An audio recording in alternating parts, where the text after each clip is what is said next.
Welcome to the MCM Student Business Show hosted by Dr. Kevin Christie and Dr. Gage Winkles, with a special clinical segment by Dr. Mark King. The show for chiropractic students and recent graduates, designed to help you become a thriving chiropractor. All right, Kevin, so first question of our 6th episode here, the Student Business Show, talking things about what you want to look for when you're looking at leases to start out in a business. Yeah, definitely. We had one of our interns have me look over lease for subletting a space. And, I think the first thing to know is you got to have an expert. And he did, and he has someone to help draw up some things, and you want to have that. There's a lot of nuances to it.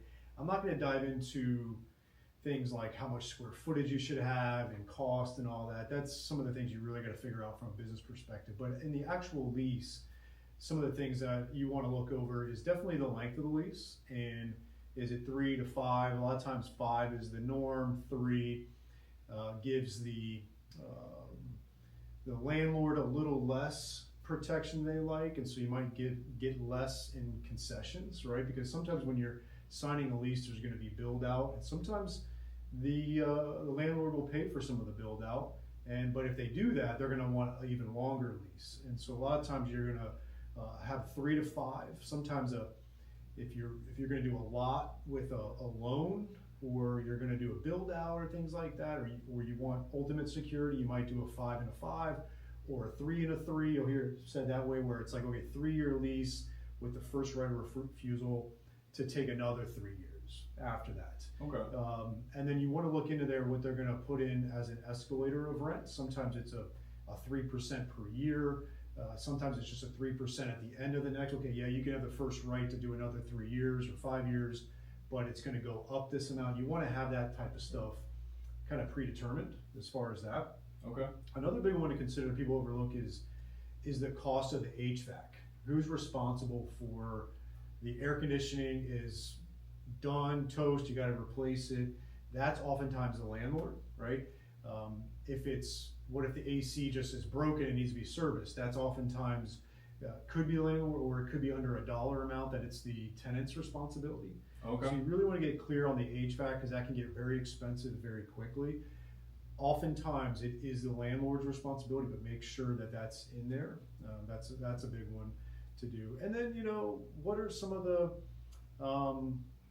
ways of getting out of lease, or some of those types of things you want to have. But there's a lot of it's going to be just legalese, but those are a handful of things you want to make sure you get going. I would say the last one is understanding the difference between a rent square footage that is versus like a triple net, right? So sometimes you'll see something like it's $30 a square foot, but then it's another $11 for triple net, right? So it's really going to be 30 plus 11, so it's $41 a month. Okay. Or not a month, but a square foot per month. Sometimes you hear it as gross rent, so that would be it would say $41 a square foot. And so make sure you understand those differences as far as a lease. But have an expert look at those things, and then you do have to figure out the business side of it. Like, can you digest 2,000 square feet and what that costs? Mm-hmm. If you're in a higher cost area, you might have to sacrifice square footage. Understand what that looks like, understand what the going rent is in your area so that you can negotiate that as well. But those are some of the key fundamentals of overlooking a lease and making sure that it's kosher. Okay. All right, Kevin. So second question of our Student Business Show here regarding marketing. Just what's some of your thoughts on the importance of messaging surrounding marketing? Yeah, I would say Donald Miller, I've talked about him for years now. He wrote the book Building a Story Brand, and I think there's even a 2.0 now. And he did it just, he wasn't the one who invented this type of information, but he just did it in such a good way that made it easy to digest. I got permission from him back when I wrote my book, Doing It Right, Modern Chiropractic Marketing, chapter 17. I kind of break this down a little bit, but he has 7 characteristics of a story. But what I want to focus on right now, which is number 2 of the 7, mm-hmm. is the problem, right? So the character is 1, who has a problem is 2, and meets a guide, which is 3.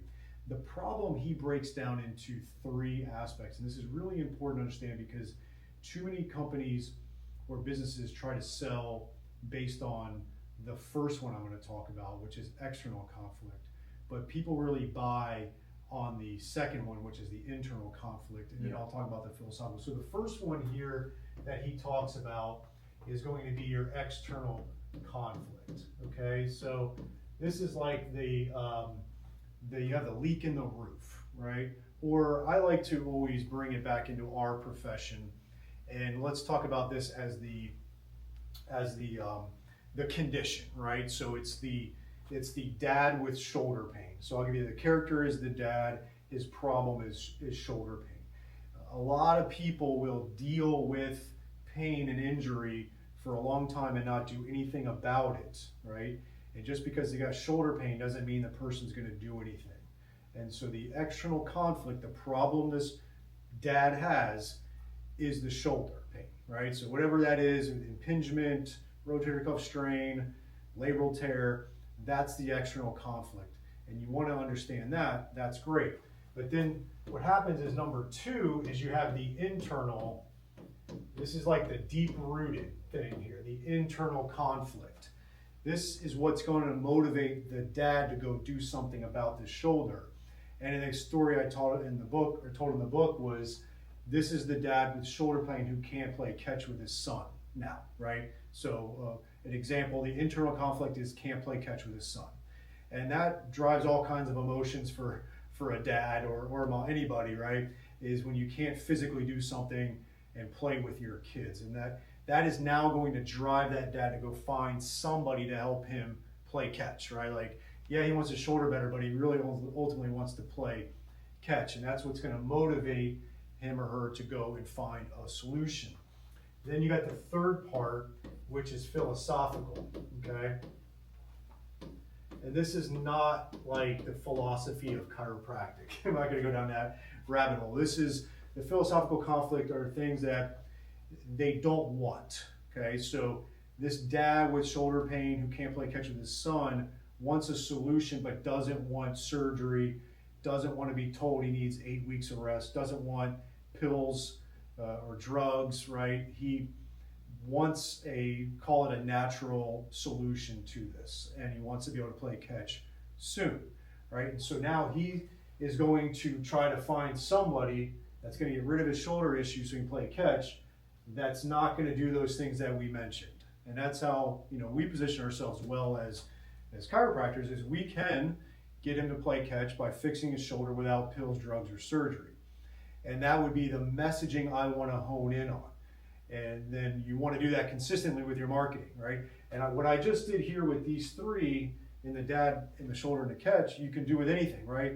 The mom who has low back pain postpartum, who can't, is having tons of pain feeding their child or picking up their child. That's a bad one, right? Or it's the desk worker who's got serious migraines and can't concentrate at work and is afraid that they're not going to get promoted or maybe even be let go because quality of work. They just can't concentrate. So you're starting to get clear on, okay, yeah, in that example, migraines is the external. Internal is they can't focus at work and their work production is down and they're worried about getting fired. And then the philosophical on that would be, again, like pills, drugs, or surgery, can't take any more days off of work, they've maxed that out, those types of things that they're looking for a solution. So if you can get clear on this really helps. And so like an example would be, if you were to shoot a video, right, you would want to lead with this, right? You'd be like, are you a dad that's having shoulder pain and you can't play catch with your son and you're looking for a solution that's not pills, drugs, or surgery? Hi, I'm Dr. Kevin Christie. In this video, I'm going to show you how we evaluate and treat shoulder pain and get you back to playing catch as soon as possible. So I hit it hard right out of the gates in that hook. I addressed the external, internal, and philosophical. I positioned the dad with the shoulder pain as the character, not myself, and then I introduced myself as the guide.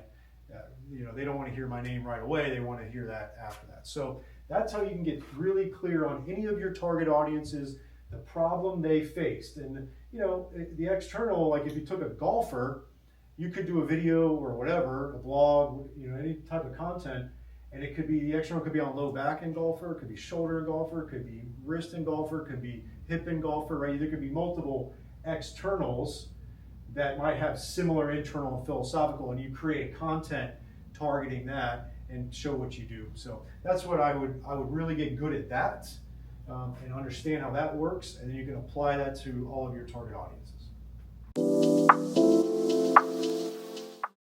One of the things I struggled with in my career for a long time, and this is a question we got, but how do you determine a probable lumbar disc injury in a patient? Okay, so we're talking about these disc injuries.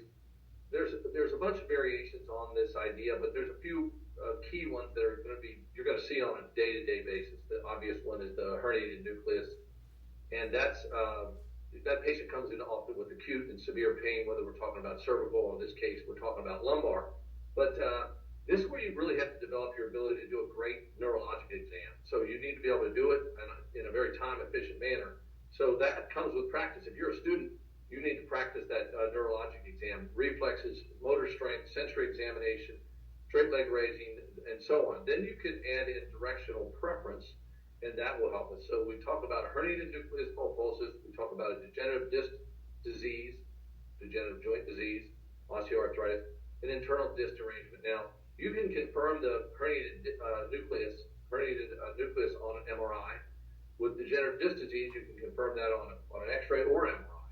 Now, obviously, we're not going to have an MRI in our office, but it's sure nice when you can refer to a good MRI center and get that information. The internal disc derangement is really more of a clinical diagnosis, and so you want to try and put the patient in the category of what's the problem.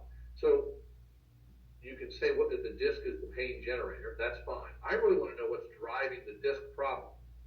In other words, is it sacroiliac and iliofemoral fixation, thoracolumbar fixation? Is it poor core stability that allows that disc essentially to get beat up? Maybe it completely herniates, or it wears down over time, or kind of in between those two, that internal disc derangement.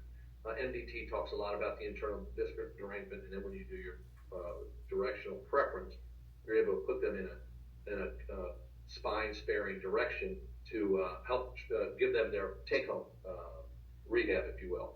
So we'll talk about a lot of this in depth. We have an MPI disc class June 6th and 7th at National University in Lombard, Illinois. Dr. Tom Lotus and Dr. Brett Winchester and myself will all be there. We're going to do kind of start to finish disc related. It'll be more emphasis on lumbar, but we'll certainly talk about cervical disc also. And so I just want to push that idea one more second here about the idea. Yes, it's cool to know the pain generator, but it's even better to know what's driving the disc stress, if you will, and then address that with our adjustment, with our rehab, with our directional preference, movements, whatever that might be, poor nutrition, and so on. And that way you're going to get better results long-term with your patients.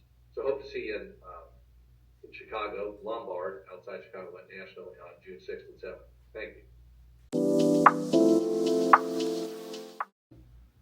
All right, Kevin, so question 4 here today regarding communication, and a topic that some students, are always bringing up to reaching out to MCM on is, communicating with the owner chiropractor there. So let's deep dive into that a little bit. Yeah, I recently wrote an article for Chiro Up, and it was bridging the owner-associate kind of gap that's there. And you can go to chiroup.com, and they have a blog on there. You can read the details of it. But, we see a lot of times that both parties are well-intentioned, but there's just a communication gap there, or expectations, or things change. So you got to have consistent communication with that. I was actually interviewing someone on a podcast today, and we were chatting also about a lot of the things that goes on in a clinic that the team doesn't necessarily know, and they don't understand some of the nuances of it. So I think it's really important that when you have a situation where you got, let's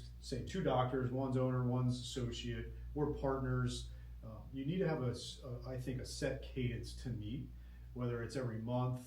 I would recommend definitely every month. If it's a couple times a month or a bigger one in the quarter, I think also quarterly team meetings are great with that. But I think it's a combination of trying to provide as much transparency as possible to the associate and then the associate being able to ask questions on that and understand why this decision was made, or be able to have that open dialogue of communication so that there's no resentment that builds up, or misunderstandings, or just the idea that sometimes associates don't understand finances of a practice. Sometimes owners have a hard time relating to associates, and you got to be able to have that dialogue. I would say, I think it's honestly 50-50 mistakes on each end. I do think the owner has a little bit more of an obligation to make sure that the meetings happen or the communication happens, and that when something comes up and you're like, oh, we got this added expense or this new thing or this new wrinkle or the economy's doing this or whatever, that it's expressed and it's not just swept under the rug, because that's how you end up not growing together. And then I also think there's a level of mentorship there that needs to happen. And I think also, honestly, I think the owners can learn a ton from the associates as well. And so it's got to be a back and forth with that. And so what are some of your thoughts on the other end of that? What do you feel like is important to understand as you go along? You're 2 years into practicing now. It's obviously a big learning curve, but what are some of your thoughts on that? Yeah, I think there's a couple things, and as students can often relate, we don't get the business training that's needed in school. And so a lot of students come out of school and do take an associate position, partially with the intention to get on their feet and get some finances in check, and then also to learn how to run a business. And with that, I think being transparent about things and providing a open line of communication with the associate is really important if you are the business owner, because you don't know what you don't know. And if you never ask those questions, you spend a couple of years in an associateship and you still don't really have your business chops in set, and then you go to open up your own at that point or go on with your career, and you never really made progress with how you learned how to run a business. So that's something I think, one thing like on the meetings is, we meet quarterly, monthly we go over, and then when we have some things that pop up on schedules, we meet more often, even weekly, and to navigate different parts of the practice and plan for the future and that kind of thing. I think that's really important, because as the associate then too, you're not only learning the business side of things, but you learn some skills that maybe you aren't putting into place yet. Like, okay, when my employee is gonna have a baby and has to take some leave, or when a event is coming up and someone has to leave the practice for a time period. It's not your first time navigating that, and so you've worked through that as an associate, which I think then when you become the owner helps you navigate that conversation really well. And it should just be kind of an immersion over the years, when I was interviewing this person on the podcast, we talked about first 5 years. It really kind of took 5 years to start to get going and really grasp it. So it takes some time, and you got to just keep at it, and ultimately just try to make sure you go into the equation with communication, and a lot of things get solved that way. Yeah, absolutely.